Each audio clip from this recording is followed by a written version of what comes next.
हरे कृष्णा।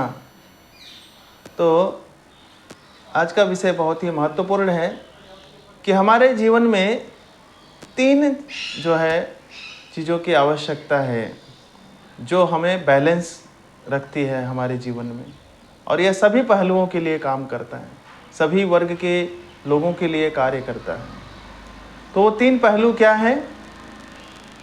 इसको नीड्स कह सकते हैं, हमारी आवश्यकता कह सकते हैं कि ये तीनों की हमारे जीवन में अत्यंत आवश्यकता है। इसको कह सकते हैं आध्यात्मिक आवश्यकता, और जो है एक कहते हैं भावनात्मक आवश्यकता, और एक भौतिक आवश्यकता। ये तीन आवश्यकताओं के वजह से हमारा जीवन चलता है। तो ये बहुत आधार है हमारे जीवन को चलाने के लिए। इसको कहते हैं स्पिरिचुअल, मैटेरियल और इमोशनल नीड्स। तो आज हम समझेंगे ये तीनों कितना आवश्यक है हमारे जीवन में और कैसे यह हमारे जीवन को दिशा प्रदान करते हैं। तो कहते हैं यदि किसी व्यक्ति को अपने जीवन में आगे बढ़ना है तो उसको आध्यात्मिक जीवन की आवश्यकता होती है, आध्यात्मिक गतिविधियों की आवश्यकता बहुत ही आवश्यक है। इसीलिए स्पिरिचुअल नीड्स अत्यंत महत्वपूर्ण है उसके जीवन में। अगर वह भक्ति के कार्यों में नहीं लगा हुआ है, साधु संग नहीं कर रहा है, भगवान के नाम का जप नहीं कर रहा है, भागवत का श्रवण नहीं कर रहा है, तीर्थ इत्यादि जगह पर नहीं जा रहा है, भगवान का दर्शन नहीं कर रहा है, तो समझ लीजिए उसके जीवन से एक हिस्सा निकल गया है। क्या है वह? आध्यात्मिक गतिविधि उसके जीवन से निकल गई है। आध्यात्मिक जो नीड्स है उसकी वो पूरी तरह से समाप्त हो चुकी है। तो कहते हैं यदि किसी गाड़ी के चार पहिए में एक पहिया अगर पंचर हो जाए या खराब हो जाए तो गाड़ी ठीक से नहीं चलेगी। उसी तरह हमारे जीवन को सुव्यवस्थित ढंग से चलाने के लिए यह तीनों आवश्यकताएं अत्यंत महत्वपूर्ण हैं। तीनों का बराबर समायोजन होना चाहिए। तो आध्यात्मिक गतिविधियों का निश्चित रूप से हमारे जीवन में बहुत ही ज़्यादा प्रभाव है। इसीलिए पहले के काल में व्यक्ति इन तीनों का समायोजन बड़े अच्छे ढंग से कर लेते थे। वो सुबह सुबह उठते ही उनकी आध्यात्मिक गतिविधियां पूरी हो जाती थी, और फिर आता था उनका भौतिक गतिविधि, मटेरियल नीड्स। हमें इस जीवन में जीवन जीने के लिए कुछ ना कुछ भौतिक आवश्यकताएं चाहिए। रोटी, कपड़ा और मकान के लिए व्यक्ति संघर्ष करता है, वो चाहिए। हर एक व्यक्ति का कर्तव्य है अपने परिवार का भरण पोषण करे, समाज के लिए कुछ योगदान करे, देश के लिए कुछ योगदान करे। इसीलिए हर एक व्यक्ति को कुछ ना कुछ भौतिक कार्य करना होता है। ये हमारी भौतिक आवश्यकताएं हैं जो हमको चाहिए।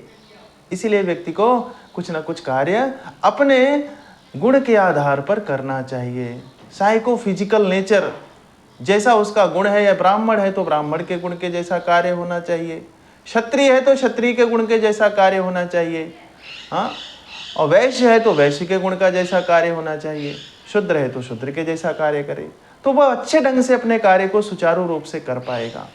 इसलिए भगवान कहते हैं भगवत गीता में, चातुर्वर्ण वया सृष्टम गुणा कर्म विभाग स, 4 अध्याय में बताते हैं भगवान।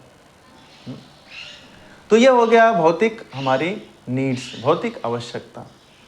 अब तीसरा जो है वह होता है हमारा भावनात्मक हमारी आवश्यकताएं होती हैं।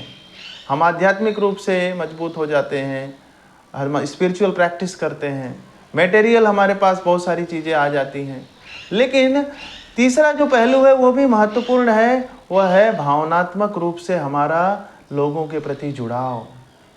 हर एक व्यक्ति आज इस संसार में इसलिए दुखी है क्योंकि कोई उस व्यक्ति के साथ बैठकर उसके हृदय की बात नहीं सुन रहा है। वह कुछ बताना चाहता है अपने हृदय के बारे में, मगर कोई सुनने वाला ही नहीं है उसका। किसको बताए? बहुत साल पहले मैं एक वृद्धाश्रम में गया था जहाँ पर कुछ वृद्ध लोग थे। मैं सोचा उनकी कुछ सेवा की जाए, कुछ उनको भगवान की कथा का श्रवण कराया जाए, कुछ कीर्तन कराया जाए और कुछ भगवान का प्रसाद खिलाया जाए। तो हम जब उनके लिए कुछ प्रसाद वगैरह लेकर गए थे, तो जब उनको देने लगे तो उसमें से एक माता जी थी, काफ़ी बुजुर्ग थी, वो 80 साल की लगभग थी। उन्होंने कहा मुझे पकड़कर, बेटा आप लोग ऐसे आया करो, कुछ लेकर मत आया करो, हम किसी भी चीज़ की कोई आवश्यकता नहीं है, बस आप लोग आया करो, हमसे बैठकर कुछ 2-4 मिनट बात किया करो, बहुत अच्छा लगता है कोई अगर इस तरह से आता है और हमसे 2-4 मिनट 10 मिनट बैठ के बात करता है। तो इसे कहते हैं भावनात्मक हमारे जो है आवश्यकताएं हैं। हर एक व्यक्ति को, किसी स्त्री को पुरुष से, माता को पिता से, हाँ, व्यक्ति जो भाई है बहन से, भाई भाई से, इन सब का एक रिश्ता है, भावनाओं से जुड़ा हुआ है। ये सारे रिश्ते जो है वो भावनाओं से जुड़े हुए हैं, तभी तो इसकी रिश्ता बनता है। नहीं तो जहाँ पर भावना खत्म हो गई वहाँ पर रिश्ता नहीं होता, फिर ड्राई रिलेशंस बन जाते हैं, ये रिश्ता केवल फॉर्मेलिटी हो जाता है। तो हमारे जीवन में भावनाओं का बहुत महत्व है। यदि रिश्तों को जीवित रखना है तो भावनात्मक रूप से उनका देखभाल करना बहुत ही आवश्यक है।